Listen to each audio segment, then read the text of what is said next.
ચલો મિત્રો, આજે બનાવી છે વઘારેલી છાશ અને બાજરીના રોટલા. કેમ કે આવું અમે ગામડામાં ખાતા બહુ મજા આવતી, શિયાળો હોય એટલે. તો એ દિવસો અમે ભૂલ્યા નથી, હજુ પણ અમને યાદ છે. અને હજુ અમે શિયાળો આવે એટલે છાશ વઘારેલી, બાજરીના રોટલા અને ઘી ગોળ, અને એમાં આ ખેતરમાં બેસીને ખાતા એટલે કેવી મજા આવતી. કેવું લાગે ટેસ્ટ? આની વાત જ ન થાય. આ તો ગમે એવી શરદી હોય ને તો એ મટી જાય. હા, અમૃત જેવું છે. શરદી હોય અને તમે ગરમ ગરમ છાશ વઘારેલી પીવો ને એટલે તમારી દવા લેવાની જરૂર ના પડે, શરદી મટી જાય. અને વિડીયો પસંદ આવે તો લાઈક શેર ને ફોલો તો કરવાનું ભૂલતા નહીં. જાય માતાજી.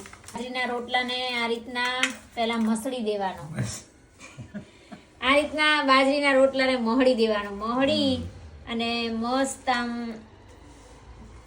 ચોરવાનું, પછી એને ચૂરમાની જેમ આ રીતના મોહળી, પછી એમાં નાખવાની વઘારેલી છાશ, પછી અને ખાવાની તો એટલી મજા આવે ને. કોને કોને ભાવે હો કોમેન્ટમાં બતાવજો પાછા. આવું કોને ભાવે છે દેશી ખાવાનું? અમે તો આવું જ ખાઈએ છીએ. હોટલનું ખાઈએ ક્યારેક ક્યારેક, એવું નહીં, પણ આવજો હાથથી પછી આમાં ખાવાનું શું, બાકી કઈ મજા આવે ખાવાનું. શું બાકી લાગે, એક નંબર કઈ ના ઘટ્યો.